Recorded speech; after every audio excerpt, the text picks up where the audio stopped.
बिस्मिल्लाहिर्रहमानिर्रहीम, अस्सलाम वालेकुम। बहुत बहुत शुक्रिया। खुश आमदीद। मैं आसिफ रशीद आपके साथ। इससे पहले जम्मू कश्मीर के अंदर एलजी एडमिनिस्ट्रेशन ने, डीआईपीआर ने, department of information and public relations की तरफ से बाज़ाब्ता तौर पर डिस्ट्रिक्ट इंफॉर्मेशन ऑफिसर्स को जाली सहाफ़ियों की फ़हरिस्त तैयार करने और निशानदेही करके उनके ख़िलाफ़ कार्रवाई का भी हुक्म दिया था।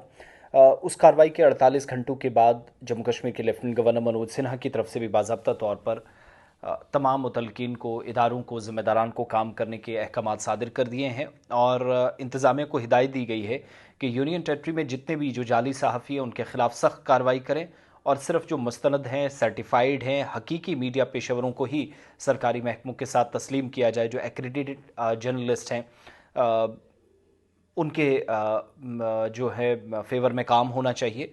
और श्रीनगर में लेफ्टिनेंट गवर्नर की ज़ेर सदारत जो जायज़ा इजलास हुआ, जो 2 नवंबर को हुआ था, जिसमें तमाम सिक्योरिटी एजेंसीज़ के, लॉ इन्फोर्समेंट एजेंसीज़ के लोग थे, क्योंकि मीडिया का कलीदी किरदार है और जो गंद पूरे जम्मू कश्मीर के अंदर मुल्क के बाकी हिस्सों की तरह पोर्टल्स ने या जो नॉन रजिस्टर्ड हैं, एक्रेडिशन के बगैर काम करने वाले लोग हैं, सो कॉल्ड जर्नलिस्ट ने, सहाफ़ियों ने, तो वो तमाम लोग इस वक्त परेशानी का सबब कई लोगों के लिए बनते हैं।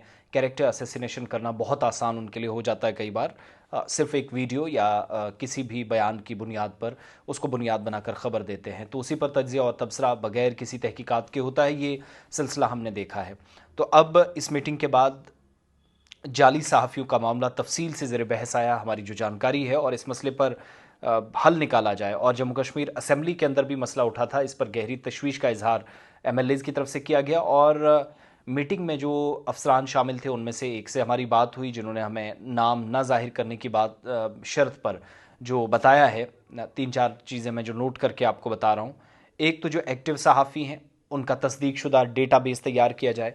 सरकारी महकमों को कहा गया है कि वो सिर्फ उन्हीं मीडिया नुमाइंदों को प्रायोरिटी दे, तरजीह दे, जिनके कागजात महकमा इतलात व ताल्लुकात आमा या फिर DIPR से बाकायदा तस्दीक शुदा है। इसके अलावा Facebook pages, online news portals या सोशल मीडिया या सहाफ़त के नाम से काम करने वाले अफराद या जो ग्रुप्स हैं, उनको लाजमी तौर पर DIPR यानी department of information and public relations, महकमा इतलात ताल्लुकात आमा, इससे रजिस्टर्ड और तस्दीक शुदा होना चाहिए। साथ साथ इस बात पर जोर दिया गया है कि डिजिटल मीडिया प्लेटफॉर्म्स को भी अपने कंटेंट के लिए जवाबदेह बनाया जाए। उन्हें मीडिया की जो ज़वाबित हैं, अखलाकियात हैं, उसके अंदर रहकर काम करने की सलाह दी जानी चाहिए, काम होना चाहिए। और इस इकदाम का मकसद ये जो बढ़ती हुई शिकायत है उसका अजाला हो सके, जिनमें ये भी बताया गया कि कुछ लोग जाली मीडिया कार्ड्स या सोशल मीडिया प्लेटफॉर्म्स का गलत इस्तेमाल करके सरकारी एहलकारों को डराने या ज़ाती मफाद हासिल करने की कोशिश करते हैं। और असम्बली के कई अरकान जिन्होंने भी इस रुझान पर तशवीश जाहिर की थी और सरकार से रोकथाम के लिए मौसर निज़ाम का मुतालबा भी किया था।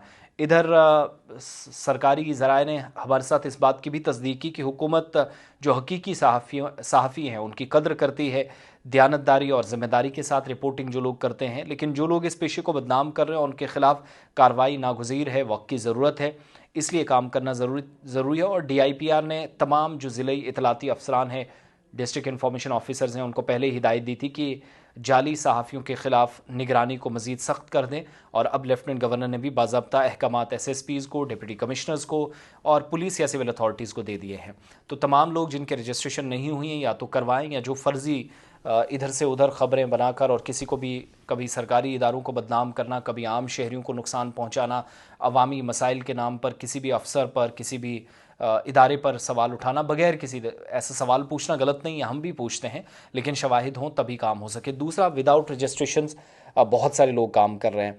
इसमें मैं अगर अपनी ही मिसाल दूं, तो मुझे टीवी इंडस्ट्री में तकरीबन 10 साल हो गए।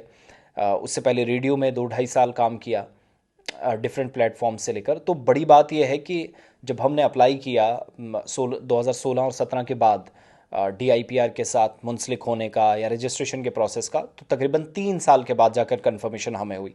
तो ये प्रोसेस इतना लंबा होता है। तो अगर हमारे लिए प्रोसेस इतना मुश्किल था जब हमने रजिस्ट्रेशन करवाई DIPR के साथ या डिपार्टमेंट ऑफ इंफॉर्मेशन में अपना नाम दिया, वहाँ से फिर बाद में जाकर हमें असनाद मिली, इतना वक्त लग सकता, तो ये कल के और रात के फलाना ऑनलाइन, ये न्यूज़, वो न्यूज़, आज तक, कल तक, ये सारे नाम के पोर्टल्स बनाकर जो लोगों को किसी ना किसी तरीके से ब्लैकमेल करते हैं, इस चीज़ पर कार्रवाई ज़रूरी है।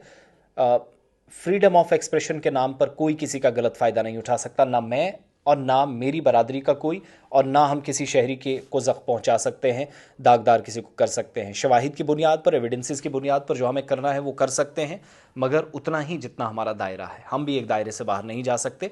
बाकी कोई क्या कहता है नहीं, वो दूसरी बात है, मगर फ़र्क इस बात से पड़ना चाहिए कि जो आप कह रहे हैं आपके पास उसके एविडेंसेस होने चाहिए।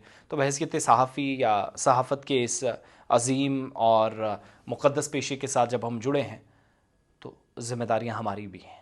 ये हमें याद दिलाया जा रहा है और दिलाया जाना चाहिए, ताकि बैलेंस बना रहे, पारदर्शिता, अकाउंटेबिलिटी, एहतिसाब, शफाफियत यकीनी हो।